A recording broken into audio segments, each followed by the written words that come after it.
నమస్కారం, కేఎన్ఎన్ టీవీకి స్వాగతం. ఇప్పుడు వార్తల్లోకి వెళ్దాం.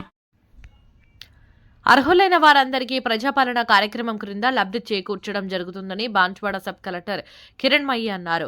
బుధవారం బాన్స్వాడ మున్సిపల్ వార్డు నెంబర్ 8, 9, 10, 11లలో జరిగిన వార్డు సభల్లో ఆమె పాల్గొన్నారు. ఈ సందర్భంగా సబ్ కలెక్టర్ మాట్లాడుతూ రైతు భరోసా, ఇందిరమ్మ, ఆత్మీయ భరోసా, రేషన్ కార్డు, ఇందిరమ్మ ఇళ్ల కోసం దరఖాస్తు చేసుకున్న వారి పేర్లను వార్డు గ్రామ సభల్లో చదివి వినిపించడం జరుగుతుందని, అట్టి జాబితాలో పేర్లు లేనటువంటి వారు, కొత్తగా దరఖాస్తు చేసుకునేవారు వార్డు గ్రామ సభల్లో ఏర్పాటు చేసిన కౌంటర్లలో సమర్పించవచ్చు అని తెలిపారు. అంతేకాకుండా ప్రస్తుతం దరఖాస్తు సమర్పించని వారు ఆ తదుపరి మున్సిపల్ కార్యాలయంలో గానీ, ఎంపీడీఓ కార్యాలయంలో గానీ సమర్పించవచ్చు అని తెలిపారు. ఇది నిరంతర ప్రక్రియ అని చెప్పారు.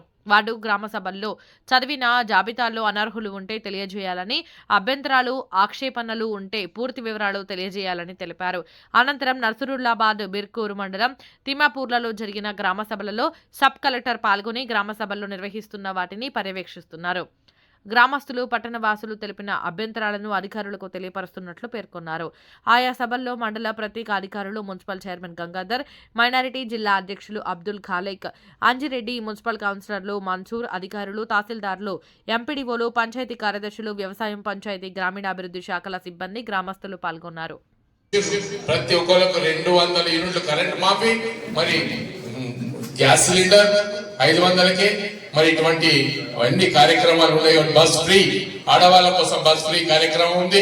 మరి ఇప్పుడు దాంతో పాటు మరి రైతు భరోసా మరి ఇటువంటి కార్యక్రమాలు ఉన్నాయి. కాబట్టి మీకు ఇండ్లు కట్టుకునే వారికి ఇండ్లు, మరి రేషన్ కార్డు లేని వారికి రేషన్ కార్డు, మరి ఇవన్నీ కూడా ఇస్తున్నారు. కాబట్టి ఎక్కడ కూడా తొందర పడకండి. అందరి ప్రజల కోసం సంవత్సరం లోపే ఇవన్నీ కోరికలు తీరుస్తున్నారంటే మామూలు మాట కాదు. 2 లక్షల రుణమాఫీ ఏకకాలంలో చెల్లించినటువంటి ప్రభుత్వం ఈ ప్రభుత్వం.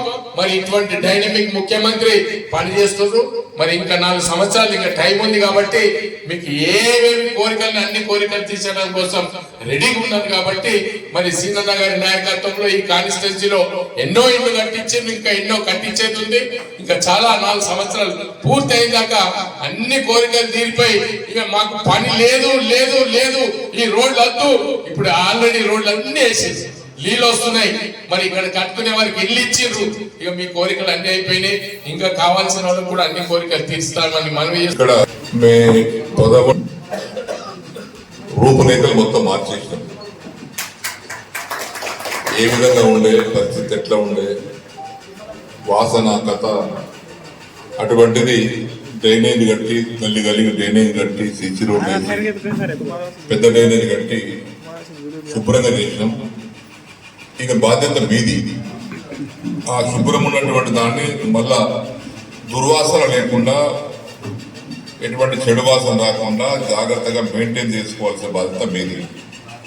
మేము కట్టించిన కానీ మోర్లో తెచ్చి తూడమంటే నేను ఉండలేదు కదా. రోజు మీరే చెత్త రోడ్ల మీద వేయకుండా, మోర్లు వేయకుండా వచ్చిన ఆటోలో చెత్త వేసినట్లయితే మోర్లన్నీ, డ్రైన్లన్నీ క్లీన్గా ఉంటాయి. కాబట్టి దాని విధంగా మీరు అందరూ సహకరించవలసిందిగా నేను కోరుకుంటూ, ఈరోజు ఇంకా ఏదైనా మిగిలిపోయిన పనులు ఉంటే కూడా ఇంతకుముందు బాధ్యతగా చెప్పినట్టుగా ఎప్పటికీ ఇక్కడే ఉంటాం. కాబట్టి ఆ విధంగా సమస్య పరిష్కారం చేయడానికి అవకాశం ఉంటుందని చెప్పేసి తెలియపరుచుకుంటూ, జాగాలు లేని వారు ఉంటారు కొంతమంది. జాగాలు లేని వారు కూడా దరఖాస్తు ఇచ్చినట్లయితే వాటిని తర్వాత పరిశీలిస్తాం. జాగాలు ఉన్న వారికేమో మంజూరు చేస్తూ, జాగాలు లేనటువంటి కుటుంబాలు ఉంటే వారు పరిశీలిస్తాం. అయితే ఒక చిన్న ప్రాబ్లం వస్తూ ఉంది. నేను నిన్న నుంచి విచారం చేస్తుంటే, ఈ ఊళ్ళో ఉన్నటువంటి వారి జాగా లేనటువంటి వారికి అయితేనే పరిష్కారం చేయొచ్చు. కానీ ఈ కొత్త జాగాలు ఇస్తున్నారట బాన్స్వాళ్ళు అని చెప్పేసి వేరే గ్రామాలకి తీసుకుని దరఖాస్తు ఇస్తున్నారు. కొత్త ఆధార్ కార్డు తీసుకొస్తున్నారు. బాన్స్వాళ్ళు తీసుకొచ్చి కొత్త ఆధార్ కార్డు తీసుకొని మేము కూడా బాన్స్వాళ్ళు అని చెప్పి దరఖాస్తు పెడుతున్నారు. అటువంటి వారికి ఇవ్వడం జరగదు. దయచేసి ప్రెస్ వారు కూడా ఉన్నారు కాబట్టి దీని ప్రెస్ ద్వారా కూడా దీన్ని ప్రచారం చేయవలసిందని ప్రెస్ సోదరులు కూడా విజ్ఞప్తి చేస్తున్నాను. ఎందుకంటే బాన్స్వాడ పట్టణంలో పుట్టి బాన్స్వాడ కోడలుగా వచ్చినటువంటి వారికి ఇవ్వగలుగుతాను తప్పితే ఎక్కడో బయట గ్రామస్తులు వచ్చి బాన్స్వాడ జాగా వంచుతున్నారని చెప్పి కొత్త ఆధార్ కార్డు తీసుకొని మాకు కూడా జాగా కావాలని పెట్టుకునేటువంటి వారు మాత్రం ఏం చేయలేము. దానికి ప్రామాణికంగా 2016, 2015 ఓటర్ లిస్ట్ ఆధారంగా తీసుకొని ఆనాడు ఆ లిస్టులో పేరుండంటే స్థానికంగా భావించి దాని పరిశీలన జరుగుతుంది. తప్పితే జాగాలు ఇస్తున్నారు కదా అని చెప్పేసి కొత్త వారందరూ వచ్చి ఎక్కడో దూరం ఉన్న బోధనలు ఉన్నవాళ్ళు, లేకుంటే పోచారులు ఉన్నవాళ్ళు, బాంబేలు ఉన్నవారు, కామారెడ్డి ఉన్నవారు, లేదా హైదరాబాద్ ఉన్నవారు వచ్చి దరఖాస్తు పెట్టుకుంటే మాత్రం అటువంటి వారికి జాగాలు మాత్రం దొరకని చెప్పేసి ముందే మీడియా ద్వారా నేను పత్రిక ద్వారా తెలియపరుస్తాను.